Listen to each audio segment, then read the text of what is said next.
தென்காசி முதல் திருநெல்வேலி வரையிலான 4 வழிச்சாலை பணியானது தற்போது இறுதி கட்டத்தை எட்டியுள்ளது.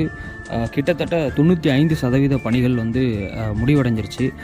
ஆலங்குளம் பக்கத்தில் ஒரு சின்ன பேட்ஜ் ஒர்க்கும், அப்புறம் நம்ம பாவூர் சத்திரத்தில் அந்த பாலத்தின் வேலை, இந்த ரெண்டும் முடிஞ்சிருச்சுன்னா இந்த பைபாஸ் திறக்கக்கூடிய ஒரு நிலையை எட்டும்.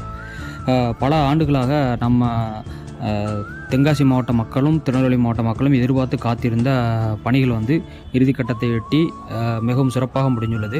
இதை ஒட்டி இந்த சாலையை பயன்படுத்தும் போது இருபுறங்களிலும் மரங்கள் வைக்க நம்ம சார்பாக கோரிக்கை வச்சுருந்தோம். அதையும் அரசு பண்ணி கொடுத்தா ரொம்ப நலமாகவும் நல்லதாகவும் இருக்கும். நன்றி.